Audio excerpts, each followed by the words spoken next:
Bismillahirrahmanirrahim. Assalamu alaikum, my dear students. How are you? And very warm welcome to my today's lecture of first year chemistry, chapter number 1, periodicity of properties. तो आज का जो हमारा lecture है उसके अंदर हमने पढ़ना है periodicity of properties. तो चलिए बगैर टाइम वेस्ट किए हम लेक्चर की तरफ मूव करते हैं, ठीक है। तो हमारे पास पीरियोडिसिटी ऑफ प्रॉपर्टीज़ इस टॉपिक का मतलब क्या है, यानी इस हेडिंग का क्या मतलब है। पीरियोडिसिटी का मतलब होता है किसी चीज़ का कम या ज़्यादा होना ग्रेजुअली, यानी कि ग्रेजुअली कम या ज़्यादा होना कहलाता है पीरियोडिसिटी, ठीक है। ऑफ प्रॉपर्टीज़, अब यहाँ पे कुछ प्रॉपर्टीज़ होंगी जो कि कम या ज़्यादा होंगी, लेकिन एक ख़ास रेशो के साथ एक ख़ास अंदाज में ग्रेजुअली इंक्रीज़ करेंगी और डिक्रीज़ करेंगी। अचानक इसमें सडन इंक्रीज़ और डिक्रीज़ नहीं आएगा, ठीक है। अच्छा जी, आप इसको पढ़ते हैं। The modern periodic table states the modern periodic law states, यानी कि हमारा मॉडर्न पीरियोडिक टेबल जिसके ऊपर बेस करता है उसे बोलते हैं मॉडर्न पीरियोडिक लॉ। और वो कहता है the physical and chemical properties of elements are periodic function of their atomic number।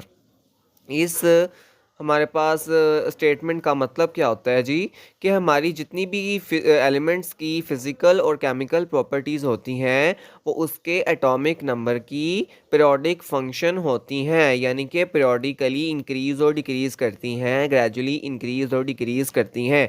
अच्छा, अगर इस लाइन की आपको अभी भी समझ नहीं ना आ रही तो अभी जब हमने अभी इसके नेक्स्ट पार्ट में अभी करना है ना, इस लेक्चर के नेक्स्ट पार्ट में अभी हमने पढ़ना है वेरिएशन इन एटॉमिक रेडियस, तो वहाँ पे आपको इसकी बिल्कुल समझ आ जाएगी, ठीक है। तो आपने परेशान बिल्कुल नहीं होना, ठीक है। तो चलो आगे चलते हैं। The atomic number corresponds to the number of proton in an atom. अच्छा, एटॉमिक नंबर आप बचपन में पढ़ के आए हैं, 9th क्लास में भी पढ़ा है आपने। एटॉमिक नंबर क्या होता है? Atomic number is the number of proton in an atom. ये तो बहुत ईजी बात थी। This law is cornerstone of the periodic table, including that elements with similar properties appear at certain intervals। यानी कि ये कहता है कि ये जो लॉ है पीरियोडिक टेबल के अंदर, मॉडर्न पीरियोडिक लॉ जो अभी हमने ऊपर पढ़ा है, वो हमारे पीरियोडिक टेबल का बहुत इंपॉर्टेंट लॉ है, ठीक है। और ये हमें क्या बताता है कि जो एलिमेंट जितनी भी सिमिलर प्रॉपर्टीज़ होती हैं जिनकी, वो हर रेगुलर इंटरवल के बाद हमारे पास दोबारा से आ जाती हैं। ये वही आपको मैंने जब ये बैकग्राउंड ऑफ पीरियोडिक टेबल पढ़ाया था ना, और जो ग्रुप वाला टॉपिक पढ़ाया था लास्ट में, आप पे पढ़ा के आ चुका हूँ। ये वही आपको बता रहा है कि जैसे कि हमने पढ़ा था कि एक रेगुलर इंटरवल के बाद एलिमेंट आ जाती है जिसकी प्रॉपर्टी सेम होती है और वो एक ग्रुप बनाते हैं, ठीक है। तो ये हर ग्रुप के अंदर जितनी एलिमेंट्स होती हैं सबकी प्रॉपर्टीज सेम होती हैं। ये तो बात हमने पहले पढ़ के आ चुके हैं। आगे देखते हैं वो क्या कहते हैं। For instance when elements are arranged by atomic number. अच्छा, वो इसी की एग्जांपल देगा अब। When elements are arranged by increasing atomic number, जब हम पीरियोडिक टेबल में एटॉमिक नंबर की बेस के ऊपर, इंक्रीजिंग एटॉमिक नंबर की बेस के ऊपर एलिमेंट्स को अरेंज करते हैं, जैसे sodium, potassium, caesium exhibit many physical and chemical properties characteristics similar to lithium। जैसे आपने देखा है कि पहले ग्रुप के अंदर जो भी सोडियम है, पोटेशियम है, सीजियम है, सबकी प्रॉपर्टीज सिमिलर है। लिथियम की भी उनके साथ सिमिलर है, तो इन सबकी प्रॉपर्टीज लिथियम जैसी हैं। As they are all placed in the same group of the table, तो ये सारे पीरियोडिक टेबल के सेम ग्रुप के अंदर हमने रख दिए हैं। अच्छा, ये जो मैं लाइनें पढ़ रहा हूँ ना, ये सिर्फ आपके कंसेप्ट बिल्ड करने के लिए, ये कोई इंपॉर्टेंट नहीं है एग्जाम पॉइंट ऑफ व्यू से। एग्जाम पॉइंट ऑफ व्यू के उससे ऊपर जो हमने इन्वर्टेड कॉमास के अंदर जो हेडिंग्स लिखी है ना, जो स्टेटमेंट लिखी है, सिर्फ वो इंपॉर्टेंट है। तो आपने याद सिर्फ वही करनी है, इसको सिर्फ आपने समझना है, ठीक है। इसके ऊपर मैं इतना ज़्यादा ध्यान नहीं दे रहा, ठीक है। However, due to the gradual increase in the number of proton in the nucleus, कहता है ताहम न्यूक्लियस में नंबर ऑफ प्रोटॉन का ग्रेजुअल इंक्रीज होना, and the addition of new electron shell, और नए इलेक्ट्रॉन शेल का ऐड होना, the physical and chemical properties of element very systematically within group and a period. इसी वजह से हमारे ग्रुप और पीरियड के अंदर प्रॉपर्टीज चेंज करती हैं। इसी की जो अब एक्सप्लेनेशन है ना, वो अब हमारा ये पूरा पैराग्राफ, अभी आपको कुछ समझ आई होंगी बातें, कुछ समझ नहीं आई होंगी, मैं इस बात को जानता हूँ। अब जो मैं नेक्स्ट आपको टॉपिक हमारा है ना, वो है हमारा वेरिएशन इन एटॉमिक रेडियाई, इसके ऊपर आपको समझ आ जाएगी। ये फर्स्ट वर्ड वेरिएशन लिखा है, ठीक है, variation in atomic radii. The atomic radii is measure of size of an atom. ये एटॉमिक रेडियस किसको कहते हैं कि ये एक एटम का साइज होता है, ठीक है, एटम के साइज को क्या कहते हैं, एटॉमिक रेडियस। अच्छा, अब ना इसकी अगली लाइन लिखी है, it is half of the distance between two identical atom bonded together. ये हम कैसे फाइंड करते हैं कि दो बॉन्डेड एटम्स हमारे पास, जो सिमिलर एटम्स होते हैं, वो दोनों बॉन्ड बनाएं, उनके दरमियान का जो डिस्टेंस होता है वो हम कहलाते हैं उसको एटॉमिक रेडियस, ठीक हो गया। और यानी कि एटॉमिक डायमीटर, बट पूरा एटम का साइज़ होता है, अगर उसका हाफ कर दें तो वो साइज़ बनता है एटॉमिक रेडियाई। इस वजह से लिखा है, it is the half of the distance between two identical atom bonded together. अच्छा, अब बहुत से बच्चों के दिमाग में ये क्वेश्चन पैदा होगा कि भाई ये हम ऐसा इसकी डेफिनेशन क्यों नहीं क्यों ही लिखते हैं कि it is the half of distance between two identical atom. हम ऐसा क्यों नहीं लिख सकते कि इट इज़ द साइज़ या it is the radius of atom. ये ज़्यादा ईजी नहीं है, ठीक है, जैसे कि ऊपर में लाइन लिखी है जो कि कंसेप्ट के लिहाज से गलत है, ठीक है। तो इसकी रीज़न ये होती है कि अब आपको पता है कि एटम हमारा जो है वो बहुत छोटी चीज़ है, इतनी छोटी चीज़ है कि आज की मॉडर्न रिसर्चेस और टेक्नोलॉजी के होने के बावजूद भी आज तक किसी भी साइंटिस्ट ने किसी एटम को देखा नहीं है। अब इतनी छोटी चीज़ को मेजर करना उससे भी ज़्यादा मुश्किल है, देखना तो दूर की बात है, उसको मेजर करना उससे भी ज़्यादा मुश्किल काम है, जो हम किसी भी आम मेथड से मेजर नहीं कर सकते, ठीक है। लेकिन जब हम ऐसा करते हैं ना कि दो एटम जो बॉन्डेड एटम होते हैं उनके ऊपर एक्सरे को बम्बार्ड करते हैं, तो सेम उसी तरह जिस तरह बोन्स की एक्सरे बनती है उसी तरह इसकी भी एक्सरे बनती है, जहाँ पे हमारे पास ये न्यूक्लियस होता है वहाँ पे हमारे पास वाइट स्पॉट बन जाता है और उसके दरमियान में जितनी जगह खाली होती है वो हमारे पास खाली पड़ जाती है। फिर हम उसको एक्स्ट्रा जूम करके देखते हैं और उसका जो डिस्टेंस होता है वो हम एस्टिमेट कर सकते हैं, ठीक है। तो किसी भी एटम का साइज़ मेजर करने का तरीका ये होता है। इसी वजह से हम कहते हैं कि what is atomic radius, it is the half of distance between two identical atoms bonded together. Hope so आपको इस चीज़ की समझ आ गई होगी। अच्छा, इसके अंदर सिर्फ इम्पोर्टेंट बात भी इतनी ही है, ठीक है। जिस तरह हमने लास्ट जो टॉपिक पढ़ा है उसके अंदर हमने कहा था कि सिर्फ स्टेटमेंट इंपॉर्टेंट है, इसके अंदर भी सिर्फ इतनी बात इंपॉर्टेंट है, आगे सिर्फ कंसेप्ट बिल्ड के लिए। The atomic radius can very depend on the type of bond. क्या कह रहा है कि जो एटॉमिक रेडियस होता है वो किस पे डिपेंड करता है कि वो किस तरह का बॉन्ड बना रहा है। जैसे कि अगर आपके पास कोवेलेंट बॉन्ड हो, सिंगल कोवेलेंट बॉन्ड, तो उसके अंदर एटॉमिक रेडियस ज़्यादा होगा। अगर डबल कोवेलेंट बॉन्ड बन रहा है तो फिर एटॉमिक रेडियस कम हो जाएगा। अगर ट्रिपल कोवेलेंट बॉन्ड है तो फिर एटॉमिक रेडियस और ज़्यादा कम हो जाएगा, ठीक है। तो हमारे पास एटॉमिक रेडियस डिपेंड करता है बॉन्डिंग पे। It is the half of distance between two identical atoms bonded together. कोवा metallic and van der Waals force, ठीक हो गया। उसके बाद और the state of an atom, for example the radius can be different in the covalent bond compare to an ionic bond. The atomic radius is typically measured in picometer और angstrom. यही बात अभी मैंने आपको बताई है, मैंने आपको सिर्फ कोवेलेंट बॉन्ड बताया, उसने कहा कि भाई जो आयनिक बॉन्ड होगा ना किसी के दरमियान में, वो उसका रेडियस डिफरेंट होगा, कोवेलेंट बॉन्ड का डिफरेंस अलग होगा। एंड में सिर्फ ये बात कह रहा है कि हम एटॉमिक रेडियस को मेजर करते हैं पिकोमीटर में या एंगस्ट्रॉम में। ये एमसीक्यूज आ सकता है आपको, ठीक है। ये था हमारा एटॉमिक रेडियस। क्या था जी जनाब, एटॉमिक रेडियस। ये आपने पहले वाली क्लास में 9th क्लास में ज़रूर पढ़ा होगा, ठीक है। इस वजह से इसकी एक्सप्लेनेशन की वैसे कोई ख़ास ज़रूरत तो नहीं, लेकिन मैंने फिर भी आपको इसको एक्सप्लेन कर दिया है। इस दरमियान में जितनी भी लाइनें हैं ना जिनको मैं ख़ास कोई एक्सप्लेन भी नहीं किया, उनको आपको उनकी ज़रूरत बिल्कुल भी नहीं है, ठीक है। ना ही वो आपके पेपर में आ सकती हैं।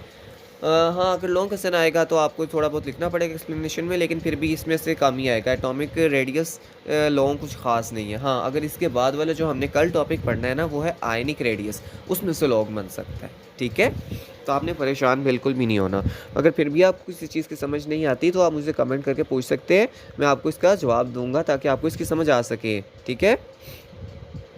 नेक्स्ट चलते हैं। अच्छा, नेक्स्ट बात है हमारी ट्रेंड की। अब मैं आपको एक ऐसा ट्रेंड बताऊंगा, आप सिर्फ वो ट्रेंड याद रख लें, उसको याद रखना भी इजी है, और जिस तरह मैंने लिखा हुआ है आपने सेम उसी तरह लिखना है, ठीक है। अगर आप उस तरह लिखते हैं, उसी तरह याद करते हैं और ये एक ट्रेंड याद कर लेंगे, तो आप पूरे जितने भी हमारे पास ये प्रॉपर्टीज़ है ना जिनकी हमने पीरियोडिसिटी को पढ़ना है, जैसे हमारे पास एटॉमिक रेडियस होता है, हमारे पास आयनाइजेशन एनर्जी होती है, इलेक्ट्रॉन अफिनिटी होती है, इलेक्ट्रोनेगेटिविटी होती है, इन सब का मैंने एक सिंगल ट्रेंड बना दिया है, ठीक है। सिर्फ आप ये सिंगल ट्रेंड याद कर लें और आपको पूरा का पूरा ट्रेंड सब के लिए याद हो जाएगा जी। ये हमारे पास जो ट्रेंड आपके सामने मौजूद है, सबसे पहले पीरियड का अलग होता है और ग्रुप का अलग होता है, ठीक है। ट्रेंड अलोंग पीरियड अलग होता है और ट्रेंड अलोंग ग्रुप अलग होता है। सबसे पहले अगर ट्रेंड अलोंग पीरियड की बात करें तो इसमें आपने सबसे पहले लिखना है when we move left to right in a period. ऐसे लिखने के बाद इसके आगे आपने लगाना है कॉलन, उसके नीचे आके आपने इस तरह का कोई भी साइन इस्तेमाल कर सकते हैं, कोई भी सिंबल इस्तेमाल कर सकते हैं जो आपका फेवरेट है। अच्छा जी, अब मैंने कहा क्या है कि जब हम एक पीरियड में पीरियोडिक टेबल, अब आप अपने आंखों के सामने ले आए कि एक पीरियोडिक टेबल में हम किसी भी पीरियड में जब लेफ़्ट टू राइट जाते हैं तो क्या होता है। अब ये सारी चीज़ें आपको पता है, जब भी हम किसी पीरियड में लेफ़्ट टू राइट जाते हैं तो एटॉमिक नंबर तो इंक्रीज़ करेगा, ठीक है। एटॉमिक नंबर तो इंक्रीज़ करेगा, चाहे आप लेफ़्ट टू राइट जाएँ, चाहे आप टॉप टू बॉटम जाएँ, एटॉमिक नंबर तो हमेशा हमेशा इंक्रीज़ करता है। दूसरा पॉइंट मैंने क्या लिखा है जी, नंबर ऑफ़ प्रोटॉन इंक्रीजेस। अब एटॉमिक नंबर क्या होता है जी, नंबर ऑफ़ प्रोटॉन। तो अगर एटॉमिक नंबर इंक्रीज़ कर रहा है तो फिज़िकली इसका मतलब ये होगा कि नंबर ऑफ़ प्रोटॉन इंक्रीज़ कर रहे हैं। अब नंबर ऑफ़ प्रोटॉन इंक्रीज़ करने की वजह से क्या होगा, इफ़ेक्टिव न्यूक्लियर चार्ज इंक्रीजेस, ये इंक्रीजेज है, ठीक है। इफ़ेक्टिव न्यूक्लियर चार्ज बढ़ जाएगा। इफ़ेक्टिव न्यूक्लियर चार्ज क्या होता है, इफ़ेक्टिव न्यूक्लियर चार्ज होता है कि जो हमारा न्यूक्लियस होता है ना, न्यूक्लियस का आउटर मोस्ट इलेक्ट्रॉन के ऊपर फोर्स ऑफ अट्रैक्शन ज़्यादा हो जाती है, वो ज़्यादा ज़ोर से अपना आउटर मोस्ट इलेक्ट्रॉन को होल्ड करके रखता है, ठीक है जनाब। तो उसके बाद अच्छा, जब हम पीरियड में मूव करते हैं ना तो हमारा जो एटॉमिक शेल होता है, इलेक्ट्रॉनिक शेल, वो सेम होता है, तो इसकी वजह से शील्डिंग इफ़ेक्ट भी सेम रहता है। शील्डिंग इफ़ेक्ट क्या होता है कि हमारा, अगर मैं आपको दिखाऊं इस डायग्राम में, तो थर्ड पीरियड के जो इलेक्ट्रॉन है ना उसके ऊपर न्यूक्लियस की अट्रैक्शन कम हो जाती है। क्यों, इसके सेंटर में जो सेकंड पीरियड और फर्स्ट पीरियड के जो इलेक्ट्रॉन्स हैं ना, ये उसको दरमियान में मसला पैदा करते हैं। ये न्यूक्लियस को कहते हैं कि आप हमें अट्रैक्ट करो, इस वजह से वो जो दूर वाले इलेक्ट्रॉन होते हैं ना वो अट्रैक्शन कम हासिल करते हैं, इसकी वजह से वो ज़्यादा फासले पे होते हैं, ठीक है। तो जो अगर जैसे जैसे हमारे पास शेल्स इंक्रीज़ होते जाते हैं तो शील्डिंग इफेक्ट भी इंक्रीज़ होता जाता है, ठीक है। तो अगर पीरियड में देखें तो पीरियड में, पूरे पीरियड में सिर्फ सेम इलेक्ट्रॉनिक शेल रहता है, ठीक है, जिसकी वजह से हमारा शील्डिंग इफेक्ट भी सेम रहता है। अच्छा जी, शील्डिंग इफेक्ट तो सेम है। जब हमारे पास जो वैलेंस इलेक्ट्रॉन है उसके ऊपर अट्रैक्शन इंक्रीज़ हो गई, यानी कि इफेक्टिव न्यूक्लियर चार्ज इंक्रीज़ हो गया, तो ऑटोमेटिकली एटॉमिक साइज़ कम हो जाएगा। अब देखें ना, जो आउटरमोस्ट इलेक्ट्रॉन है, जब न्यूक्लियस उनको ज़्यादा फोर्स से अपनी तरफ अट्रैक्ट करेगा तो वो न्यूक्लियस के ज़्यादा करीब हो जाएंगे। तो जैसे जैसे न्यूक्लियर चार्ज बढ़ता जाएगा वैसे वैसे ज़्यादा अट्रैक्शन होती जाएगी और ज़्यादा ज़ोर से न्यूक्लियस खींचता जाएगा। इस वजह से सबसे छोटे हमारे पास जैसे जैसे हम पीरियड में मूव करते जाएंगे हमारा एटम छोटा होता जाएगा, ठीक है जनाब। तो इसका मतलब एटॉमिक साइज़ को आप एटॉमिक रेडियस भी कहते हैं। उसके बाद आयनाइजेशन एनर्जी, इलेक्ट्रॉन एफिनिटी और इलेक्ट्रोनेगेटिविटी इंक्रीज़ करते हैं। आपने याद रखना है पीरियड में एटॉमिक साइज़ अकेला डिक्रीज़ करता है जबकि बाकी सारी चीज़ें इंक्रीज़ करती हैं। ओके, ये बात आपने याद रख लेनी है। अच्छा, इनकी बाकी की जो एक्सप्लेनेशन है ना वो हम अगले टॉपिक्स में पढ़ेंगे। फ़िलहाल हमारा जो काम था वो एटॉमिक साइज़ के साथ था, तो आपको इसकी एक्सप्लेनेशन की समझ आ गई है। अब आपने जब ये, अगर आपको एटॉमिक साइज़ का ट्रेंड पूछा जाएगा तो आपने ये लास्ट लाइन नहीं लिखनी, ठीक है, ताकि पता चल जाए आपको एटॉमिक साइज़ का। अगर इन तीनों में से कोई एक आ जाता है लास्ट वालों में से, तो आपने एटॉमिक साइज़ का भी नाम नहीं लिखना, इन तीनों में से कोई एक नाम लिख देना, आपका काम हो जाएगा। ये सिंपल सा ट्रेंड है, ठीक है। अब नेक्स्ट बात करते हैं trend along group. When we move top to bottom in a group. आप कोई भी एक ग्रुप कंसीडर करें, जब आप टॉप टू बॉटम आते हैं तो क्या होता है, एटॉमिक नंबर तो इंक्रीज़ करेगा, नंबर ऑफ प्रोटॉन भी इंक्रीज़ करेंगे। और मैंने आपको ये जो मैंने प्रिंसिपल क्वांटम नंबर पढ़ाया था इससे बिल्कुल पिछले टॉपिक में, उसके अंदर मैंने आपको बताया था कि जैसे जैसे हम पीरियड के अंदर पीरियड इंक्रीज़ करते हैं वैसे वैसे हमारे शेल इंक्रीज़ होते हैं, यानी कि जैसे जैसे आप नीचे आएंगे नंबर ऑफ़ शेल इंक्रीज़ होते जाएंगे।